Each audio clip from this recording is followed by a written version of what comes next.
शिवसेनेनं लोकसभेसाठी आपली पहिली यादी जाहीर केलेली आहे। यामध्ये नव्या जुन्याचा मेळ जो आहे तो साधण्यात आलेला आहे। जे जुने खासदार होते त्यांनाही संधी देण्यात आली आहे आणि काही नवीन चेहरे देखील या यादीमध्ये समोर आलेले आहेत। यामध्ये राहुल शेवाळे आहेत, राजन विचारे आहेत, विनायक राऊत आहेत। यांना सुद्धा लोकसभा निवडणुकांसाठी संधी देण्यात आलेली आहे। दक्षिण मध्य मुंबईमधून राहुल शेवाळे निवडणूक लढवणार आहेत। यापूर्वी शिवसेनेनं ते संकेत दिलेले होते। कल्याण मतदारसंघातून श्रीकांत शिंदे यांना उमेदवारी देण्यात आली आहे, तर औरंगाबादमधून विद्यमान खासदार चंद्रकांत खैरे यांनाच उमेदवारी देण्यात आलेली आहे। उत्तर पश्चिम मुंबई मतदारसंघामधून गजानन कीर्तीकर यांना उमेदवारी जाहीर झाली आहे, तर ठाणे मतदारसंघातून राजन विचारे यांची उमेदवारी जाहीर झालेली आहे। हातकणंगले हा शिवसेनेचाच बालेकिल्ला आहे। अशा वेळेला त्या ठिकाणी राजू शेट्टी यांना त्या ठिकाणी शिवसेनेच्या कोट्यामधून उमेदवारी देण्यात आलेली आहे।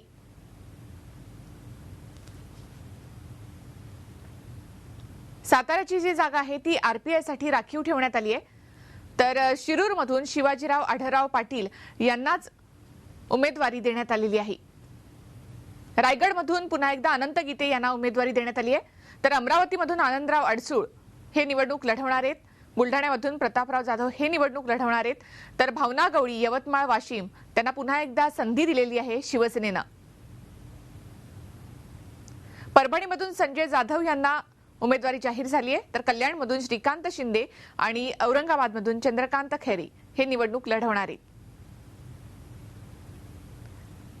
रामटेकमधून कृपाल तुमाने यांना उमेदवारी देण्यात आली आहे। रत्नागिरी सिंधुदुर्गमधून विनायक राऊत आणि दक्षिण मध्य मुंबईतून राहुल शेवाळे निवडणूक लढवणार आहेत। शिवसेनेनं आपली पहिली यादी जी आहे ती जाहीर केली आहे।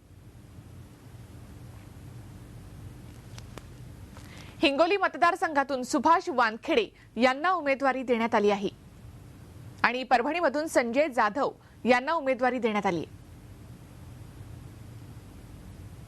काही नवीन चेहरे या ठिकाणी देण्याचा प्रयत्न शिवसेनेकडून करण्यात आलाय। ज्यांचा जनसंपर्क जास्त अशांना यामध्ये संधी देण्यात आल्याचं दिसून येतं। विनायक राऊत म्हणा किंवा राहुल शेवाळे, राजन विचारे यांना यासाठी शिवसेनेनं संधी दिली आहे। हातकणंगले मतदारसंघातून राजू शेट्टी हे निवडणूक लढवणार आहेत। आज दक्षिण मध्य लोकसभा मतदारसंघाकरता उमेदवारी जी घोषित झालेली आहे, त्यात मला जी संधी दिली आहे ती खऱ्या अर्थाने शिवसेना पक्षप्रमुख उद्धवजींनी जो विश्वास माझ्यावर दाखवलेला आहे त्याबद्दल मी त्यांचं मनपूर्वक आभार मानतो। आणि दक्षिण मध्य लोकसभा मतदारसंघ हा खऱ्या अर्थाने शिवसेनेचा एक बालेकिल्ला आहे, पण काही कारणास्तव गेले 2 वेळा या बालेकिल्ल्यावर भगवा न फडकल्यामुळे वंदनीय शिवसेना प्रमुखांना ती खंत मनात वाटत होती आणि त्यांचा तो पराभव त्यांच्या जिव्हारी लागला होता।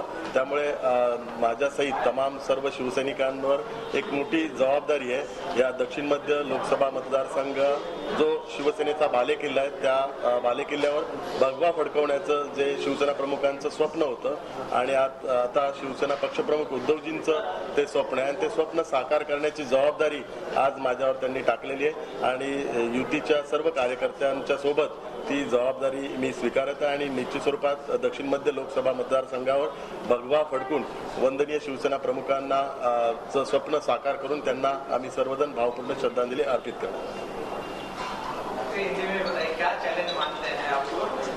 दक्षिण मध्य जो लोकसभा चुनाव क्षेत्र है उस चुनाव क्षेत्र को 10 साल से जिन्होंने रिप्रेजेंट किया है उनकी वजह से इस चुनाव क्षेत्र का नाम भी खराब हुआ और इस चुनाव क्षेत्र में समस्या बढ़ी है। इस चुनाव क्षेत्र की पहचान इसके पहले शिवसेना नेता आदरणीय मनोज जोशी जी उनका मतदार संघ के नाम से पहचान थी। इसके पहले नारायण अटवले जी ने, रामदास अटवले जी, विद्याधर गोखले जी, प्रमोद महाजन जो ईशान्य मुंबई का आधा क्षेत्र इस क्षेत्र में आता था, जयवंतीबेन मेहता, इन दिग्गज नेताओं ने इस चुनाव क्षेत्र का प्रतिनिधित्व किया था।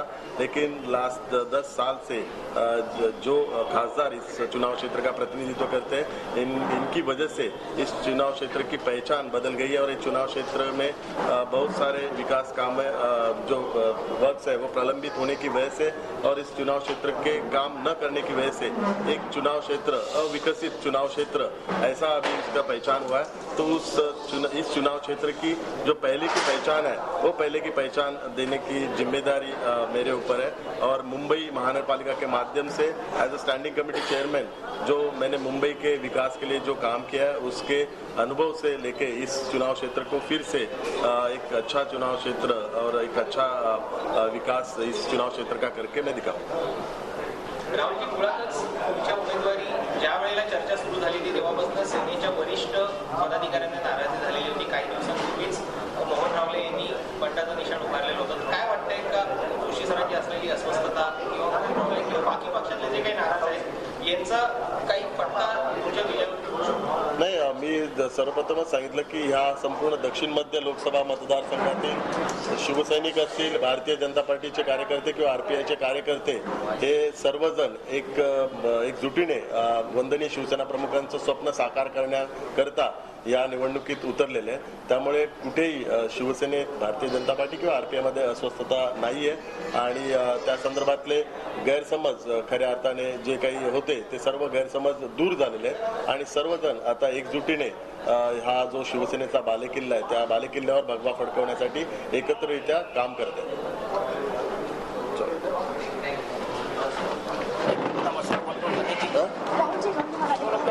दक्षिण मध्य मुंबईतून राहुल शेवाळे यांना उमेदवारी जाहीर झाली आहे। दक्षिण मुंबईतून या ठिकाणी अरविंद सावंत यांना देखील उमेदवारी जाहीर झाली आहे। परभणीमधून संजय जाधव, कल्याणमधून श्रीकांत शिंदे आणि औरंगाबादमधून पुन्हा एकदा चंद्रकांत खैरे यांना उमेदवारी जाहीर झालेली आहे। 5 लोकसभा मतदारसंघ असे आहेत ज्या ठिकाणी शिवसेनेनं अद्यापही आपले पत्ते उघड केलेले नाहीयेत। यामध्ये मावळचा लोकसभा मतदारसंघ आहे, त्याही ठिकाणी शिवसेनेनं आपला उमेदवार अद्याप जाहीर केलेला नाहीये।